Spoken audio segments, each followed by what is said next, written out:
सबसे पहली बात यह है कि stay is not synonym to injunction. मुझे एड इंटरम इंजंक्शन मिल जाती है। अब कोर्ट ने फैसला कर लिया, बट उस शख्स को पता ही नहीं है कि ऐसा कोई सूट फाइल भी हुआ है, कोई ऐसी स्टे एग्जिस्ट भी करती है। ऐसी सूरत में क्या होगा? क्या वो कंटेम्प्ट में आ जाएगा? Injunction is a preventive relief.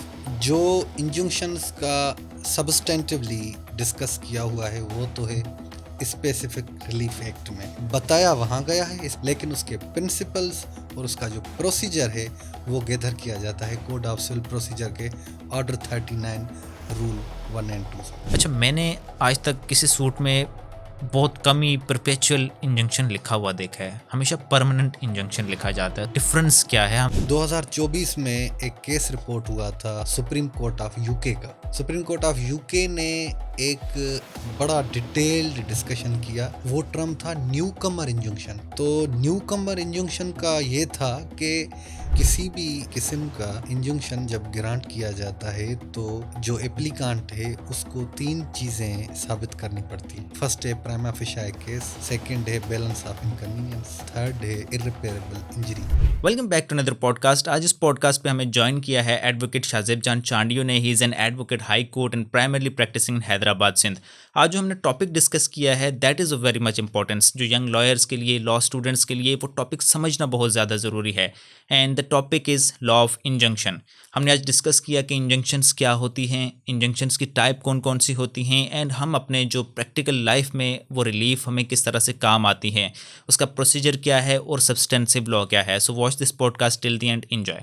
So thank you so much for joining. कैसे मजाज हैं आपके?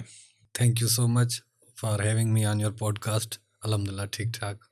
आप हैदराबाद से हमारे लिए स्पेशल इस पॉडकास्ट में आए। कैसी रही आपकी जर्नी? कोई मुश्किलात तो नहीं हुई? अच्छी रही जर्नी, अच्छी रही। खैर, कराची हैदराबाद का कितना, हाँ। 2 घंटे का रास्ता है। जी बिल्कुल बिल्कुल। तो आपकी जो प्रैक्टिस है वो आप सिर्फ हैदराबाद में करते हैं या कराची में भी आपकी क्लाइंटेज एंड प्रैक्टिस है? जी, थोड़ी बहुत कराची में भी है। हैदराबाद तो होम टाउन है, और उसके अलावा जो और भी डिस्ट्रिक्ट्स हैं सिंध के उनमें भी रहती है। सांगड़ है, टंडोला यार है। टंडोला यार कुछ ज़्यादा जाना होता है। सो आपने मुझे ये भी बताया था कि आप कराची में प्रैक्टिस पहले करते रहे हैं, आपने इनिशियल अपनी यहीं प्रैक्टिस की। जी। तो क्या डिफरेंस है कराची की प्रैक्टिस में एंड हैदराबाद के कोर्ट के इन्वायरमेंट में, उसके अलावा वर्क एथिक्स में, जो लॉयर्स की ग्रूमिंग ट्रेनिंग्स में, रिसर्च फैसिलिटीज़ में क्या डिफरेंस है? जी देखें, कराची एक बहुत बड़ा शहर है, एक मेगा सिटी है। उसके कंपैरिजन में हैदराबाद छोटा सिटी है। हैदराबाद एक डिस्ट्रिक्ट पे महदूद है, और जो कराची है उस पर बहुत सारे अजला हैं उसके अंदर। तो ये फ़र्क है। कराची एक इंटरनेशनल आप मार्केट कह सकते हैं, कराची एक इंटरनेशनल आप हब कह सकते हैं, जिसमें टैक्सेशन है, कॉरपोरेट है, हर चीज़ है। हैदराबाद भी उसके मुकाबले में, लेकिन कराची तो कराची है। तो हैदराबाद में किस नेचर की लिटिगेशन ज़्यादा होती है? कॉर्पोरेट साइड एग्जिस्ट करती है या उसका कोई नामो निशान भी नहीं है? नहीं, नाम निशान ना होने की तो कोई बात नहीं है। हैदराबाद में जो बहुत ज़्यादा जो लिटिगेशन होती है वो तो होती है सिविल, क्रिमिनल, फिर फैमिली, फिर उसके बाद नंबर आता है टैक्सेशन का, उसके बाद ये कॉर्पोरेट वगैरह। टैक्स देने वाले वहाँ पे बहुत हैं। हैदराबाद को वो क्या कहा जाता है? City of landlords, I think. नहीं, सिटी ऑफ लैंडलॉर्ड्स तो नहीं कहते, लेकिन हवाओं का शहर ज़रूर कहते। इसका क्या मतलब हो?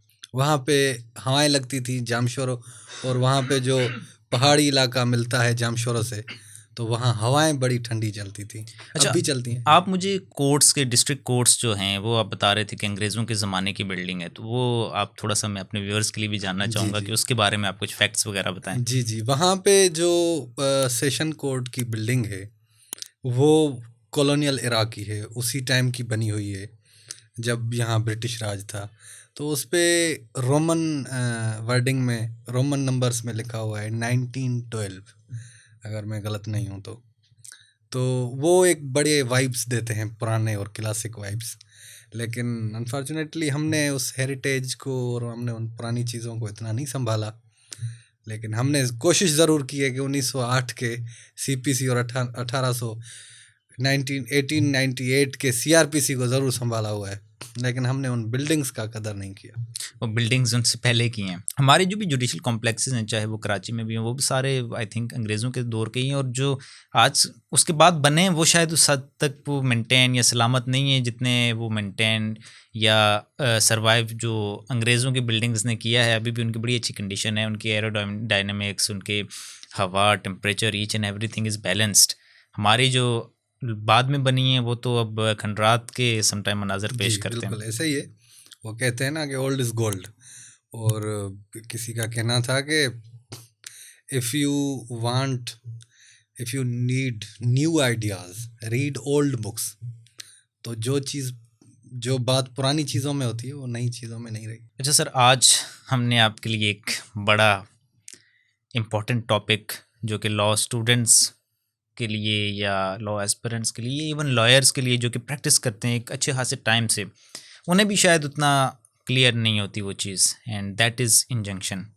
सो वी होप कि आप हमारे जो ऑडियंस है उन्हें एज जो क्या कहते हैं, विदाउट बीइंग वेरी टेक्निकल, आसान अल्फाज में उन्हें इंजंक्शंस के बारे में समझाएंगे। सो मैं आपसे जानना चाहूँगा, ये इंजंक्शंस हम जो सूट में फ़ाइल करते हैं, suit for injunction, permanent injunction, बहुत सारे इंजंक्शंस मुख्तलिफ इंटरम चाहिए होती है हमें, डिफरेंट उसके और भी टाइप्स हैं, ये होती क्या है? What is injunction? जी, सबसे पहली बात तो टॉपिक वाकई ये बहुत वसी और बड़ी गहराई रखने वाला है, और मैं कोई इतना बड़ा वकील या इतना बड़ा कोई फ़िलसूफ़ तो हूँ नहीं। मैं एक अदना शागिर्द हूँ, अदना सा स्टूडेंट हूँ कानून का, और ये बहुत वसी फील्ड है और ये बड़ी लगन का काम है। अब जहाँ तक इंजंक्शंस की बात है, अगर मैंने जब इस पे बहुत सारी डिक्शनरीज़ को कंसल्ट किया, तो वेबस्टर्स की न्यू वर्ल्ड जो लॉ डिक्शनरी है उसमें आता है कि injunction means an order of जज टू कंपेल और to abstain specific conduct of the party. उसका मतलब ये होता है कि किसी भी पार्टी से कोई काम कराया जाए या उसको मना किया जाए थ्रू कोर्ट्स ऑर्डर, उसे कहते हैं इंजंक्शंस। हम इसको और आसान अल्फाज में कहते हैं, अदालत जब कोई मनानामा देती है, किसी को मना करती है कोई काम करने से, किसी को रिफ्रेन करती है कि ये काम आपने नहीं करना, तो उससे हम इंजंक्शन कहते हैं। अब इंजंक्शन जो अपने आप में, उसके दो टाइप्स हैं। एक है इंटरिम इंजंक्शन जो टेम्पररी इंजंक्शन के साथ मिलता है, एक है परपेचुअल या परमानेंट इंजंक्शन। अब यहाँ पे परपेचुअल और परमानेंट साइनोनिम्स हैं। जो टेम्पररी इंजंक्शन है वो हमें जब तक सूट डिसाइड नहीं हो जाता, जहाँ तक सूट चले, सूट के चलते दौरान जो हमें इंजंक्शन मिलता है वो होता है टेम्पररी इंजंक्शन, और जो परमानेंट इंजंक्शन होता है वो हमें अलॉन्ग विद द डिक्री मिलता है, क्योंकि कोर्ट जाते वक्त हमें या तो वहाँ पे कोई प्लेंट फाइल करनी होगी या तो कोई स्पेसिफिक कोई एप्लीकेशन होगी। लेकिन प्लेंट के साथ जब हम ऑर्डर 39 रूल 1 एंड 2 सीपीसी की जब एप्लीकेशन फाइल करते हैं, तो एप्लीकेशन फाइल करते ही हमें जो इंजंक्शन मिल जाते हैं, जो ऑर्डर मिल जाता है, वो होता है एड इंटरिम इंजंक्शन। वो विदाउट नोटिस होता है, उसमें अपोजिट पार्टी को कोई नोटिस नहीं किया जाता। सर ये तो बड़ी टेक्निकल चीज़ें हैं, हम इन सब चीज़ों पे आएंगे, but first I want to make a ground for freshers. चलें, हम जो थोड़े बहुत प्रैक्टिस में हैं ये सारी टर्म्स हम समझ सकते हैं। मैं आपको ये चाहूँगा कि आप मज़ीद एलोब्रेट करें जो कि डेफिनेशन पे विद रियल लाइफ एग्जांपल्स कि इंजंक्शन हम किस तरह से हमें देखने को मिलता है। जैसे कि क्या ऐसी मिसाल हो सकती है कि आम आदमी ने शायद वो अपनी ज़िंदगी में कभी ना कभी देखा हो। हाँ, असल में बात यह है कि अगर हम फ्रेशर्स को, न्यू कमर्स को समझाएं, तो सबसे पहली बात यह है कि stay is not synonym to injunction. अब हम स्टे को अलग रखते हैं, इंजंक्शन को अलग रखते नहीं, हैं। वो तो हमने अलग उसने रखना है। हाँ, मैं अब आ गए मैं चाह रहा हूँ इंजंक्शन। कि कोई आप उसकी एग्जांपल दें, जी, लाइक। मैं देता हूँ। हम ये सपोज करते हैं कि आपकी इस ऑफिस के बिल्कुल सामने जो मालिक मकान है वो ऐसी कोई दीवार खड़ी करता है जिससे आपका right to air, right to light infringe हो जाता है, वायोलेट हो जाता है। आपकी उससे एयर भी रुक जाती है, लाइट भी रुक जाती है, आपका आना जाना भी बड़ा मुतासर होता है। आप जाएंगे सिविल कोर्ट में, आप दावा दायर करेंगे, सूट फाइल करेंगे फॉर इंजंक्शन। सूट फाइल करते ही जो आपको इंजंक्शन मिल जाएगी उसे हम कहेंगे एड इंटेरिम इंजंक्शन। अच्छा, अब एड इंटेरिम इंजंक्शन आपको मिल गए, दीवार वहां रुक गई। अब जब टेम्पररी इंजंक्शंस की बारी आएगी तो नोटिस होंगे उस पार्टी को, वो WS के साथ आएगा। वो जो पार्टी आएगी वहाँ पे उसके आने के बाद अगर फिर भी आप ट्रिपल टेस्ट सेटिस्फाई कर गए कोर्ट में, जिसे हम कहते हैं prima facie case, balance of inconvenience and irreparable loss, अगर ये आप सेटिस्फाई कर जाते हैं तो फिर आपको टेम्पररी इंजंक्शंस मिल गए जब तक सूट डिसाइड ना हो जाए। अब एक यहाँ पे एक और बात आती है, देखने वालों के जहन में ये सवाल आएगा कि दीवार का काम तो रुक गया थ्रू इंजंक्शन, कोर्ट्स ऑर्डर, लेकिन जहां तक वो दीवार बन चुकी थी उसका क्या करना है, ये क्वेश्चन है। उसके लिए ये है कि इंजंक्शन सिर्फ ये नहीं है कि टू डू समथिंग, इंजंक्शन का एस्पेक्ट ये भी है नॉट टू डू समथिंग। अब जहां कोर्ट उस अपोनेंट को, उस पार्टी को कंपेल करेगी कि जो दीवार बनी हुई है आप इसको भी गिरा दो, इसे हम कहते हैं मैंडेटरी इंजंक्शन। मैंडेटरी है ये, जब तक वो दीवार नहीं गिरेगी आपका राइट जो है वो सेटिस्फाई नहीं होगा। अब यहाँ पे कोई भी ट्रिकी होने की ज़रूरत नहीं है, यहाँ पे कोई टेक्निकलिटी नहीं है।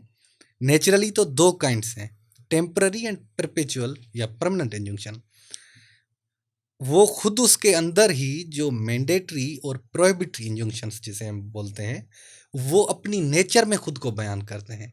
प्रोहिबिटरी वो था कि भाई दीवार यहाँ ना बनाई जाए, मैंडेटरी ये है कि जो बनी हुई है उसको गिरा दो, इतनी सी बात है। अच्छा शासिब साहब, यहाँ पे आपने दो चीज़ें कही। आपने ये भी जिक्र किया कि स्टे और इंजंक्शन डिफरेंट हैं, एंड इंडीड मुझे भी ऐसा लगता है कि वो डिफरेंट है। तो क्या डिफरेंस है उनमें? अक्सर हम जब भी कोई स्टे, और मैं स्लैंग में कहूँगा कि जब भी इस तरह की कोई होती है कि दीवार बनानी है या नहीं बनानी, जो एग्जांपल आपने दी मैं उसी को आगे लेके चल रहा हूँ, तो आम तौर पर ये कहा जाता है कि कोर्ट ने इसको दीवार को स्टे कर दिया। तो क्या ये राइट टर्म है या ये राइट नहीं है? और अगर राइट नहीं है तो क्यों नहीं है, और इनमें क्या डिफरेंसेस हैं? अच्छा, जितना मैं समझता हूँ कि ये जो स्टे का टर्म हमारी कॉमन प्रैक्टिस में बहुत आ गया हुआ है, वो वहाँ से आया है कि ये स्टे का जो वर्ड है या स्टे की जो प्रैक्टिस है, ये हाई कोर्ट की जो जुरिस्डिक्शन है, स्टे वहाँ मोस्टली ज़्यादा यूज़ होता है, और हाई कोर्ट अपनी कॉन्स्टिट्यूशनल जुरिस्डिक्शन में स्टे ग्रांट करती है। समहाउ कहीं कहीं सिविल कोर्ट भी स्टे ग्रांट करती है, लेकिन मोस्टली स्टे की जो प्रैक्टिस है वो हाई कोर्ट की है। तो इंजंक्शन और स्टे में डिफरेंस क्या है? जी ये सिर्फ क्या हाई कोर्ट्स और कोर्ट की जी हायरार्की मैं बता डिफरेंट है या जुरिस्डिक्शन डिफरेंट? जी देखें, स्टे जो है, स्टे और इंजंक्शन में जो मटेरियल डिफरेंस है वो ये है, स्टे इन रेम होता है और इंजंक्शन एक्ट्स इन पर्सोनेम। इंजंक्शन किसी इंडिविजुअल को एड्रेस किया जाता है, स्टे जो है किसी डिपार्टमेंट को, किसी अथॉरिटी को स्टे दिया जाता है। तो स्टे का क्राइटेरिया इसलिए भी मुख्तलिफ है कि जब तक वो उस पार्टी को वहाँ पे एड्रेस ना किया जाए तब तक वो स्टे नहीं होता। लेकिन फिर इंजंक्शन की ये बात होती है कि जैसे वो किसी पार्टी के नोटिस में वो बात आई तो वो इंजंक्शन हो जाता है, लेकिन स्टे की ये बात होती है कि जब तक किसी के नोटिस में ना भी आए फिर भी स्टे होता है। इन दोनों में डिफरेंस ये। सो मैं यही क्वेश्चन आपसे मैं पूछने भी वाला था कि आपने एक एग्जांपल खड़ी की, हम उसी को लेके मज़ीद आगे चलते हैं कि एक शख्स है मेरे घर के सामने दीवार खड़ी कर रहा है या बिल्डिंग खड़ी कर रहा है जिससे मेरी हवा और लाइट दोनों चीज़ें रुक रही हैं। मैं जाता हूँ वकील साहब के पास, या अगर मैं ख़ुद वकील हूँ तो मैं कोर्ट से जाके एक स्टे ऑर्डर या injunction, technically it's injunction 39(1) and 2 की मैं एप्लीकेशन फ़ाइल करता हूँ, ऑर्डर 39 रूल 1 and 2 की, और मुझे एड इंटरम इंजंक्शन मिल जाती है कि जनाब फलां party is directed to not पर उसको फर्दर उसको उस एक्ट को ना करे।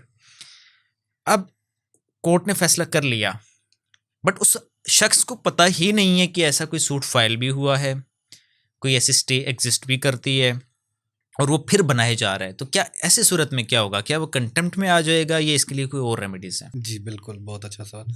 अच्छा, कंटेम्प्ट की जो प्रोसीडिंग्स होती हैं वो भी हाई कोर्ट में होती हैं, उनकी कॉन्स्टिट्यूशनल जुरिस्डिक्शन में होती हैं, या हाई कोर्ट की जो अपनी जुरिस्डिक्शन है। कंटेम्प्ट तो वहाँ होता है। जहाँ तक सिविल कोर्ट की बात है और इंजंक्शंस की बात है, तो यहाँ पे डिसोबीडियंस का वर्ड यूज़ होता है। तो 2007 में जो लाहौर हाई कोर्ट की अमेंडमेंट आई थी, उसमें उसकी सज़ा 3 महीने है। बाकी रेस्ट ऑफ द कंट्री उस डिसोबीडियंस की, उस फैसला ना मानने की सज़ा जो है वो 6 महीने है, और अटैचमेंट ऑफ प्रॉपर्टी है। नहीं, तो एक शख्स को पता ही नहीं है कि कोई स्टे एग्जिस्ट भी कर रहा है, तो क्या उसके खिलाफ ये जायज़ बात है कि उसके खिलाफ प्रोसीडिंग्स डिसोबीडियंस की या whatever? Principles of natural justice और रूल ऑफ लॉ तो इसको इनकरेज नहीं करता, जो आप बिल्कुल सही फरमा रहे हैं। जब आगे वाले बंदे को, मतलब वो ऐसे है ना कि case can not be decided on the back of any person, जिसको किसी चीज़ का पता ही नहीं है। क्या कोई नोटिसेस उसके लिए ज़रूरी नोटिस, हैं to give that, to give effect to that जी इंजंक्शन बिल्कुल ऑर्डर, इंटरम जी। इंजंक्शन? या जहाँ जब टेम्पररी इंजंक्शंस ग्रांट किए जाते हैं उसके पहले नोटिस टू अपोजिट पार्टी, वो बड़ी मैंडेटरी रिक्वायरमेंट है लॉ की, प्रोसीजरल लॉ की, सीपीसी की। अपोजिट पार्टी को नोटिस दिए जाते हैं, उनको बुलाया जाता है, उनको भी सुना जाता है, फिर देखा जाता है कि बैलेंस ऑफ इनकन्वीनियंस नहीं, I am talking about the ad interim. जी जी जी एड इंटरम जी जो जी आप पहले दिन गए, कोर्ट ने पहले दिन दे दिया, जी। लेकिन जब आप वापस घर आए तो वो शख्स फिर दीवार खड़ी किए जा रहा है, उसको पता ही नहीं है कि कोई आपने सूट भी फाइल किया। कोर्ट का एक ऑर्डर उसके पास आएगा, वो उसको ना मिला तो किसी सस्पिशियस, किसी पब्लिक जगह पे वो वहाँ चिप्सा किया जाएगा, उसको बताया जाएगा। It is duty of court. सही। अच्छा, ये बताएं कि इंजंक्शन तो एक रेमेडी है, रिलीफ है एक, और किस किस तरह के रिलीफ्स होते हैं जो कोर्ट्स ग्रांट कर सकती हैं या करती हैं? कौन कौन से रिलीफ्स होते हैं जो हम कोर्ट से ले सकते हैं? जी। अच्छा, किसी को अगर ऑब्स्टेन या रिफ्रेन करना है, उसके लिए तो ये इंजंक्शन और स्टे का ही है, उसी में ही उसको मना कर सकते हैं। बाकी कोर्ट, सिविल कोर्ट के पास अल्टीमेट जुरिस्डिक्शन है हर किसी के राइट को, हर लिटिगेंट के राइट को, हर सिटीज़न ऑफ पाकिस्तान के राइट को बचाने के लिए, उसको उसके हक दिलाने के लिए सिविल कोर्ट्स होती हैं। लेकिन जहाँ तक आज इस पॉडकास्ट का जिक्र है, तो इंजंक्शंस का जो रिलीफ है वो एक अल्टीमेट रिलीफ है, और आजकल का नहीं है, ये बहुत पुरानी बात है।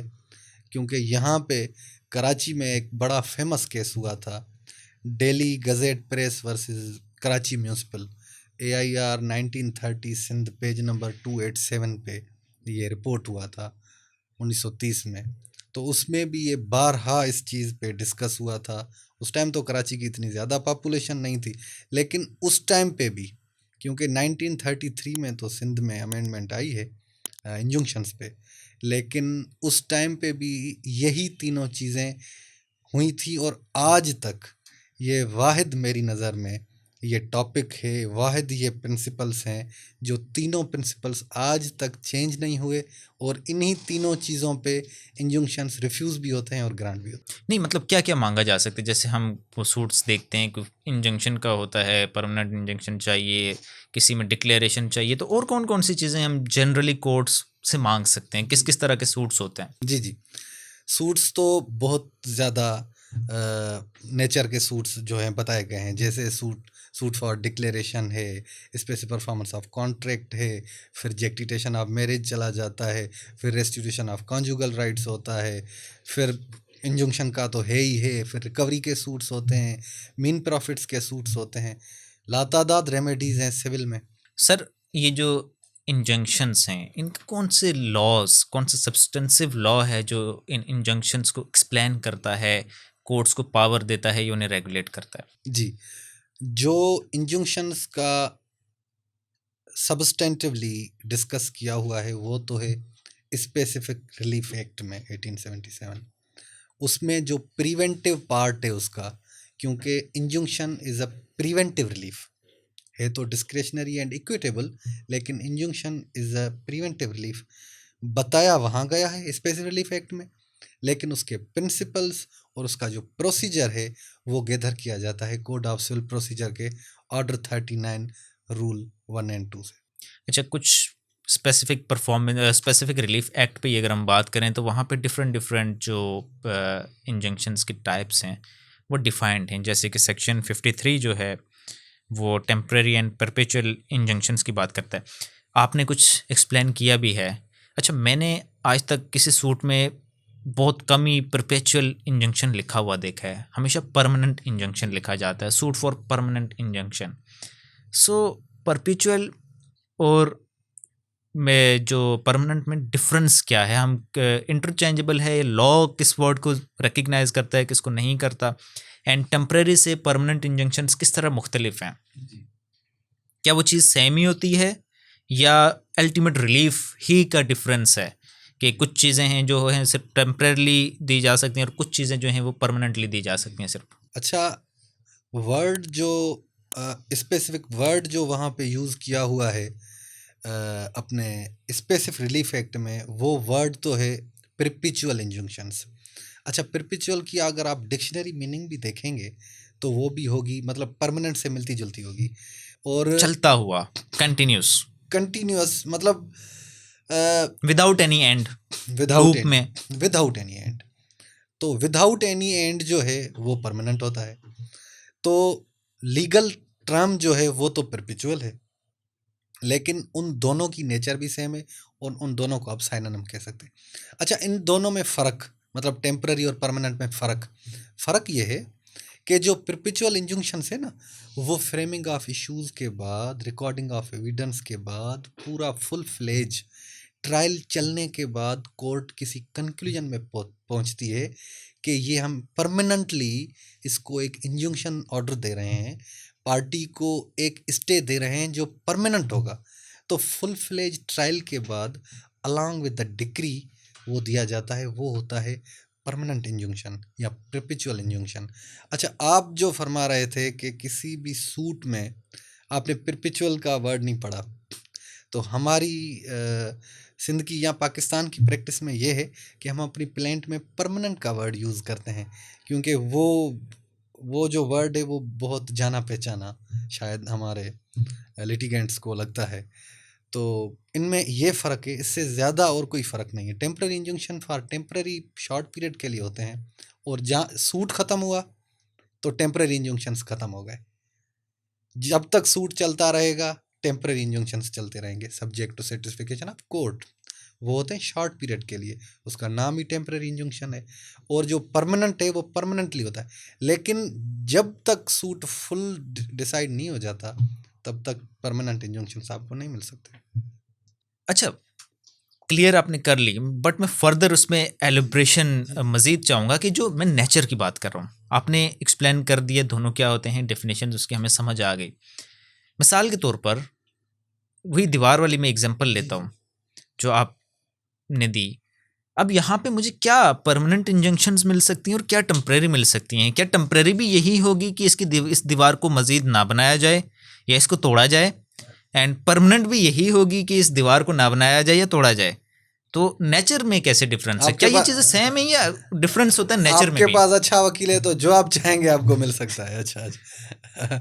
वैसे बात यह है कि जहाँ तक दीवार की बात है, आपका राइट इन्फ्रिंज हुआ है, तो मैंने जैसे पहले बताया कि जब तक सूट चल रहा है तो आपको टेम्पररी मिलेंगे, और अगर आपने अपना केस जो है सही तरीके से कोर्ट को बता दिया कि वाकई वाकई में आपका जो राइट है वो वायोलेट हो रहा है, तो जब सूट डिसाइड हो जाएगा तो आपको परमानेंट इंजंक्शन अच्छा, मिल जाएंगे। उसी चीज़ को परमानेंट कर दिया जाएगा। उसी को परमानेंट, क्योंकि यही यही आपके क्वेश्चन का मैं एक और पर्सपेक्टिव से एक आंसर उसका दे दूं।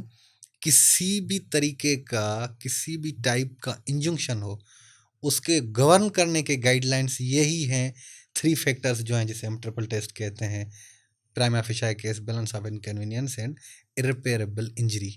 किसी भी किस्म का इंजंक्शन हो, गाइडलाइंस 3 यही हैं। इन तीनों के अलावा, और ऑनरेबल सुप्रीम कोर्ट ये भी कहती है कि ये तीनों ग्राउंड्स तो होने ही चाहिए, लेकिन ये तीनों कोएग्जिस्ट भी करने चाहिए।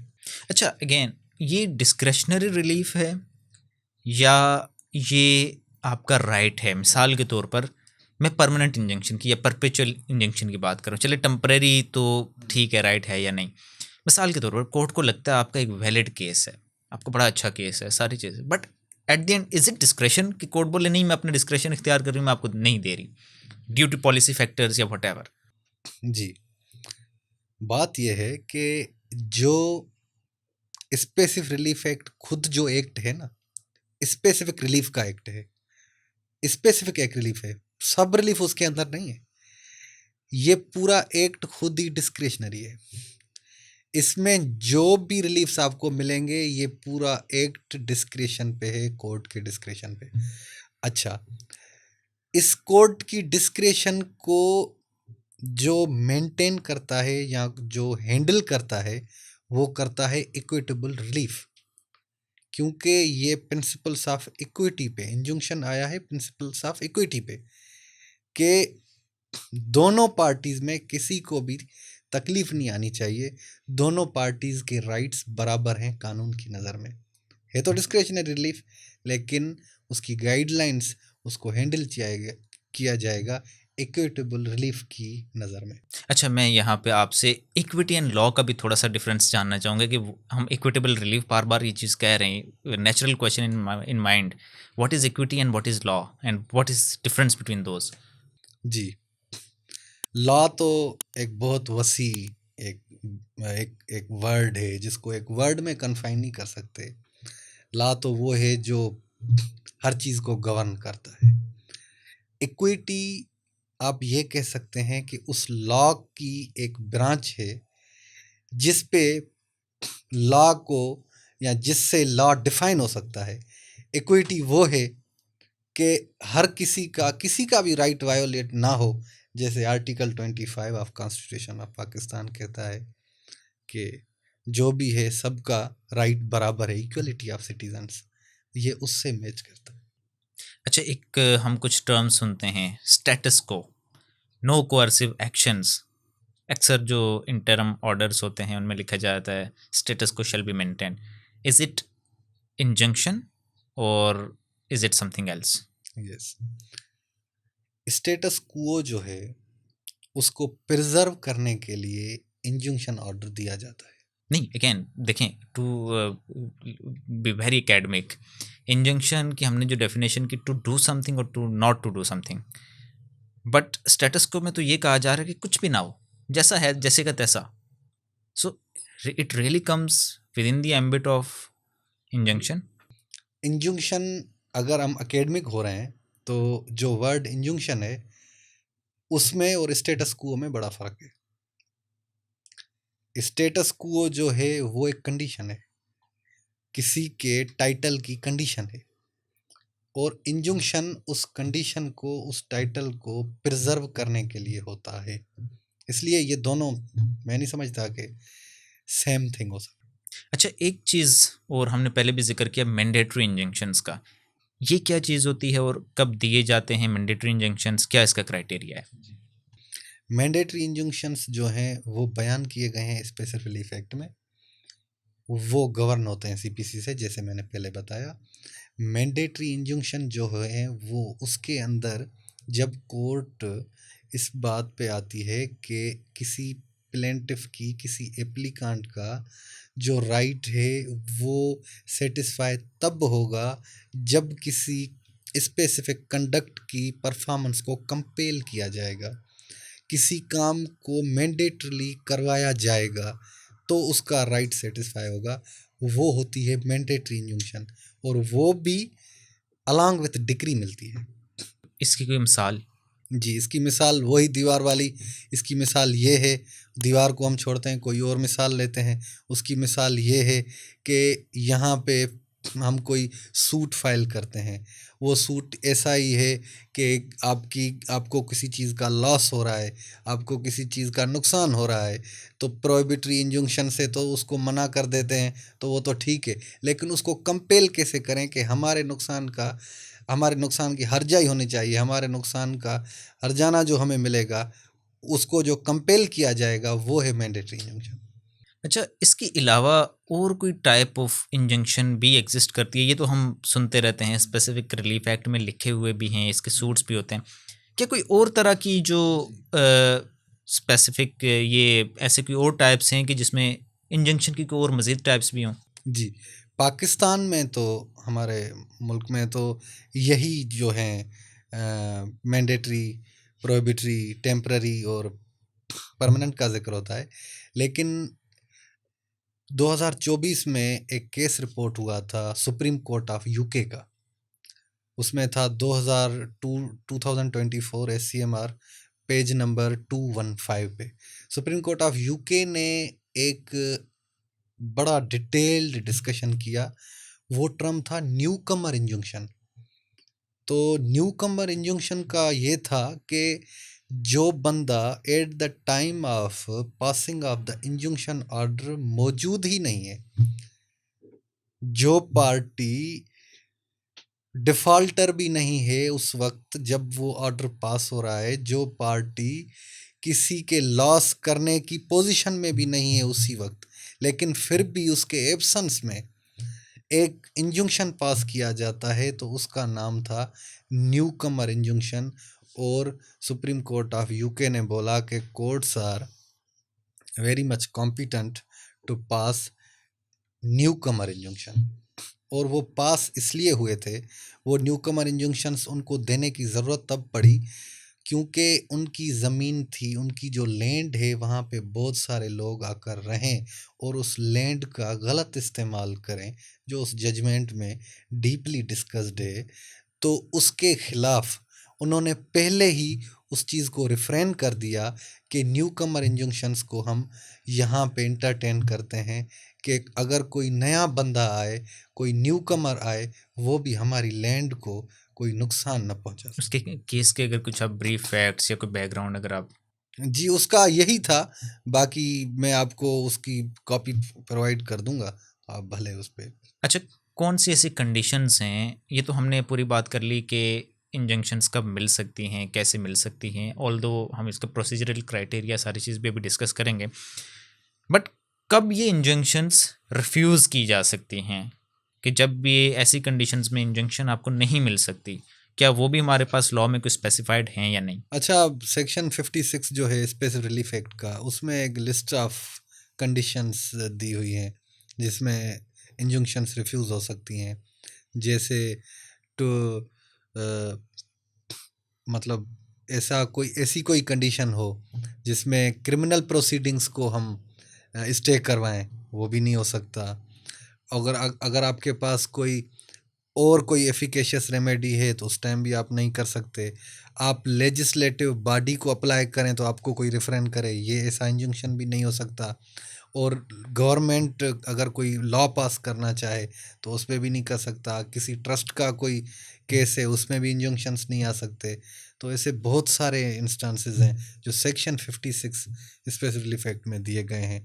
बाकी उसमें जनरल प्रिंसिपल्स तो ये हैं कि आपके पार्ट पे डिले हो, आप लेशेस से हिट हों, आप क्लीन हैंड से ना आए हों, या आप मटेरियल फैक्ट्स सप्रेस करें, तो ये सारी जो भी हैं ये ग्राउंड्स हैं। आप उस टाइम कोर्ट आपको इंजंक्शंस रिफ्यूज़ कर सकती है। अच्छा, जो जुडिशियल प्रोसीडिंग्स की हम आपने क्रिमिनल प्रोसीडिंग्स का जिक्र किया, तो क्या सिविल प्रोसीडिंग्स के स्टे हो सकती हैं जुडिशियल प्रोसीडिंग्स या नहीं? जी, बिल्कुल हो सकती हैं। ये अपीलेट मोस्टली ये जो प्रैक्टिस में आता है, एक अपीलेट अथॉरिटी जो है वो ट्रायल कोर्ट को, being civil court, both being civil courts, जैसे ऑर्डर 41 में अगर हम अपील फाइल करते हैं तो वहाँ पे अपीलेट कोर्ट ट्रायल कोर्ट को कहती है कि आप फ़िलहाल जब तक ये अपील डिसाइड हो आप एग्जीक्यूशन को स्टे कर दें। ये भी स्टे ऑफ जुडिशियल प्रोसीडिंग्स होता है। और स्टे ऑफ लीगल प्रोसीडिंग्स ये भी होता है कि सेक्शन 10 में जैसे एक सूट है वो जो ऑलरेडी उसी कॉज ऑफ एक्शन पे पेंडिंग है, तो जो ट्रस्ट सब जुडिस। हाँ, तो जो लेटर सूट आएगा वो सब जुडिस हो जाएगा। तो इसलिए वो लेटर सूट जो होगा वो पेंडिंग हो जाएगा।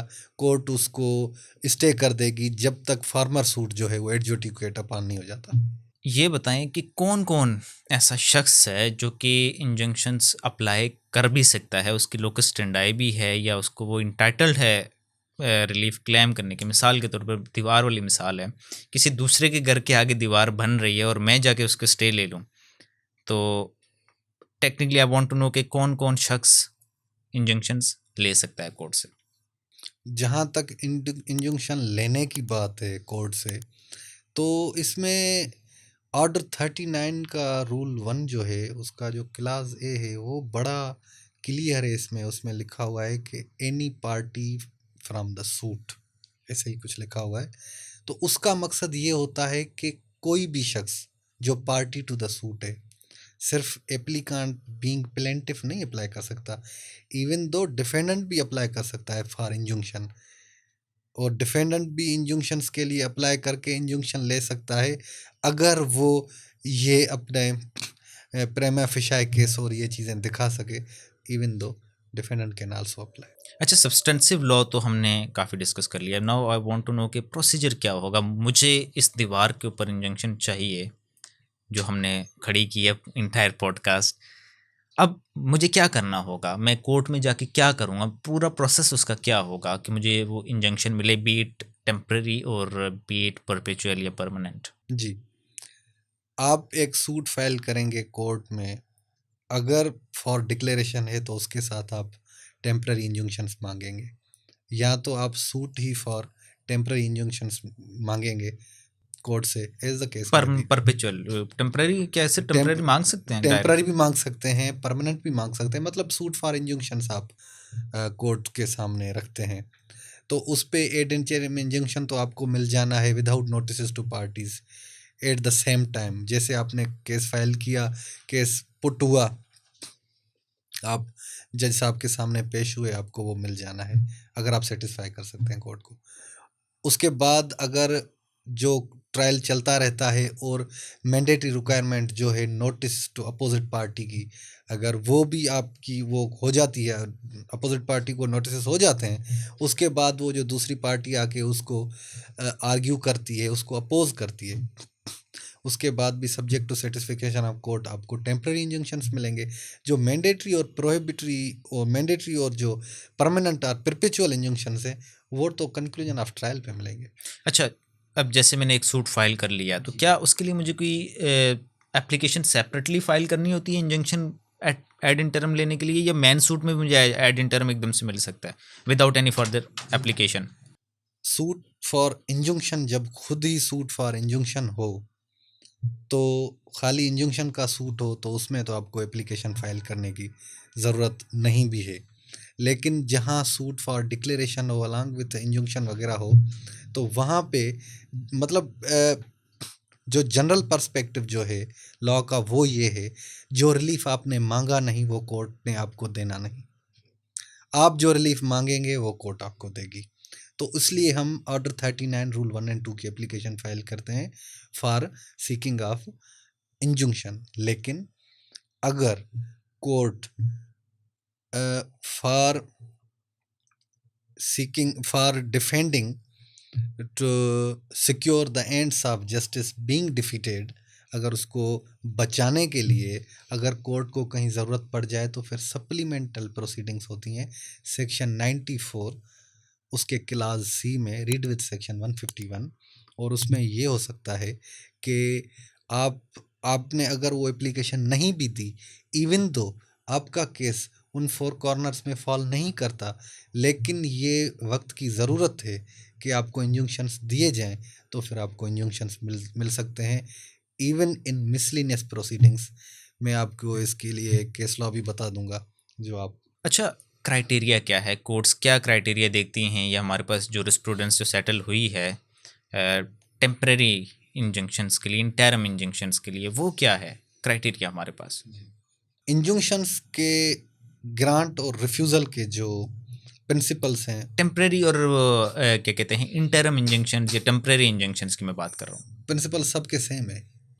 इंजंक्शंस के ग्राउंड्स जो हैं, इंजंक्शंस के रिफ्यूज़ल और अलाउइंग के जो ग्राउंड्स हैं वो सेम होते हैं। हाँ, जब एड इंटरिम हम लेने जाते हैं तो कोर्ट को हम इस बात पे आमादा करते हैं कि देखें इंजंक्शन की नेचर क्या है। इंजंक्शन की नेचर है a relief given to the litigant quia timet, मतलब he fears future possible injury, और उसको फ्यूचर की जो पॉसिबल इंजरी है वो इतनी ख़तरनाक है कि एड इंटरिम इंजंक्शन देने के अलावा कोई चारा उसके हिफाजत का बचता नहीं है। तो ad interim injunction court without notice to parties applicant को दे देती है।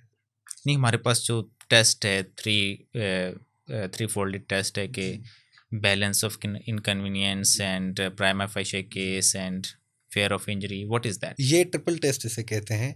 ये वो है कि किसी भी किस्म का इंजंक्शन जब ग्रांट किया जाता है तो जो एप्लीकांट है उसको 3 चीज़ें साबित करनी पड़ती हैं। फर्स्ट है प्राइमा फेशियल केस, सेकंड है बैलेंस ऑफ इनकन्वीनियंस, थर्ड है इर्रिपेरेबल इंजरी। अच्छा, जो प्राइमा फेशियल केस है उसको अगर हम इन सिंपल टर्म्स कहें कि a good arguable case which cannot be hit by any technicality even at the conclusion of trial।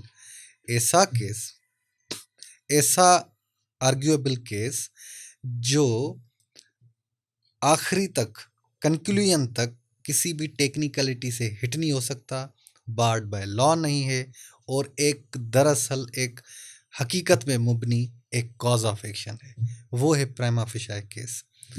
Balance of inconvenience जो है उसमें जो मिसचीफ है कोर्ट उसको देखती है कि जो पॉसिबल मिसचीफ है तो वो किसकी तरफ जाता है। अगरचे प्लेंटिफ को ये इंजंक्शन ग्रांट नहीं किए जा सकते तो डिफेंडेंट जो रेस्पोंडेंट है उसको क्या फ़ायदा होगा और प्लेंटिफ को क्या नुकसान होगा, या रेस्पोंडेंट को क्या फ़ायदा होगा और प्लेंटिफ को क्या नुकसान होगा, प्लेंटिफ को क्या नुकसान होगा और रेस्पोंडेंट को क्या फ़ायदा होगा। इस चीज़ को, इस बैलेंस को देख के उस मिसचीफ को कैलकुलेट करके जो कोर्ट एक उस पर फाइंडिंग देती है वो होता है बैलेंस ऑफ इनकन्वीनियंस। तीसरी जो पॉइंट होती है वो होती है इर्रिपेरेबल लॉस। अच्छा, जो इर्रिपेरेबल लॉस है वो ऐसा नुकसान जिसकी भरपाई हो नहीं सकती, जैसे monetary loss, pecuniary loss is not irreparable loss, क्योंकि ऐसा लॉस जिससे ना पैसों से ना उसकी कोई भी एडिक्वेट सब्स्टिट्यूट हो नहीं सकता उसका, वो इर्रिपेरेबल लॉस है। फिजिकल लॉस भी नहीं, मॉनेटरी लॉस भी नहीं, पेक्यूनरी लॉस भी नहीं, साइकोलॉजिकल लॉस भी नहीं, बल्कि इर्रिपेरेबल लॉस जिसकी कोई हर्जाई नहीं हो सकती। अगर ये तीनों चीज़ें हम ऑनरेबल कोर्ट के सामने सेटिस्फाई कर सकते हैं और उनको जस्टिफाई कर सकते हैं, तो फिर हम इंजंक्शंस लेने का हक रखते हैं। अच्छा, अगर हमने कोई केस फाइल किया for example declaration and damages का, या declaration and possession for example का, या कोई ऐसी रेमेडी, बट हमने उसमें अपने मेन सूट में इंजंक्शंस नहीं मांगी हुई, तो क्या हम ऑर्डर 39 रूल 1-2 की एप्लीकेशन फाइल करके क्या हम इंटरम इंजंक्शंस ले सकते हैं या नहीं? इंटरिम इंजंक्शंस ले सकते हैं, लेकिन फिर आपको एट कंक्लूजन ऑफ ट्रायल आपको डिक्री में फिर इंजंक्शंस नहीं मिलेंगे, क्योंकि वो जो एप्लीकेशन है उस एप्लीकेशन का वो डिस्पोजल होगा, उस एप्लीकेशन का डिस्पोजल टेम्पररी इंजंक्शंस ही होगा, क्योंकि 39 रूल 1 एंड 2 का जो एम्बिट है वो तो टेम्पररी इंजंक्शंस है, फिर आपको डिक्री के साथ कुछ नहीं मिलना। अच्छा, यहाँ पे एक एलिमेंट मिसयूज़ का भी बहुत ज़्यादा होता है कि ख़ासकर जो सिंध हाई कोर्ट के पास जब कराची की हद तक एक ओरिजिनल जो रिस्ट्रिक्शन एग्जिस्ट करती थी, तो 10-10 साल 20-20 साल तो इंटरम ऑर्डर्स बेचारे चल जाते थे, वो कंफर्म भी नहीं होते थे, लोग स्टे लेके बैठ जाते थे, उसके बाद केस चलता ही नहीं था कभी, एंड एक साइड उससे बड़ी प्रिजुडिस होती थी। तो मिसयूज़ का क्या एलिमेंट एग्जिस्ट करता है? देखें, ये तो वेरी करता है person to person, litigant to litigant. Misuse courts तो कभी नहीं चाहेंगी कि जस्टिस का, लॉ का या किसी ऑर्डर का मिसयूज़ हो। ये हर किसी की अपनी प्रैक्टिस होती है कि उसको, उस कोर्ट के ऑर्डर को वो कैसे यूज़ करते हैं और उसकी कंडीशन को कैसे फुलफ़िल करते हैं, ये पर्सन टू पर्सन वेरी करता अच्छा, एक बार इंजंक्शन अगर मिल गई आपको, कैन इट बी कैंसल्ड? है। यस, यहाँ पे वर्ड यूज़ होता है वेकेशन ऑफ इंजंक्शंस, इंजंक्शंस को वेकेट करवाना। इंजंक्शंस वेकेट ऐसे होती हैं, रूल 4 के अंदर जो डिफेंडेंट होता है या जो अपोनेंट होता है जिसके खिलाफ इंजंक्शंस आ गए हुए हैं, या तो टेम्पररी या तो एड इंटरिम वाले, तो वो एप्लीकेशन फाइल करता है आके कोर्ट में कि इनको, इन इंजंक्शंस को वेकेट किया जाए, इनका मिसयूज़ हो रहा है, इन इंजंक्शंस को गलत इस्तेमाल किया जा रहा है, या ये जो एप्लीकांट है जिसने ये ऑर्डर ऑफ इंजंक्शंस लिया है उसके अब हक में ये इंजंक्शंस नहीं रहे, तो इंजंक्शंस वेकेट हो जाएंगे। Sir, thank you so much, it was an informative session, and आपने टाइम दिया, आप from Hyderabad to Karachi for this podcast, thank you. Any time for and you. Audience से भी ये रिक्वेस्ट है कि अगर आपको ये वीडियो अच्छी लगी, पॉडकास्ट अच्छी लगी, तो चैनल को भी लाइक करें, सब्सक्राइब भी करें, और अपने दोस्तों के साथ भी शेयर करें, ताकि इन्फॉर्मेशन ज़्यादा से ज़्यादा लोगों तक पहुंच सके, और लॉ स्टूडेंट्स या जो यंग लॉयर्स, इवन जो कि प्रैक्टिस में लॉयर्स हैं, उनके भी बड़ी ये वीडियोस काम आ सकती हैं। सो शेयर ज़रूर करें, एंड मिलते हैं अगली वीडियो में, तब तक के लिए अल्लाह हाफिज़।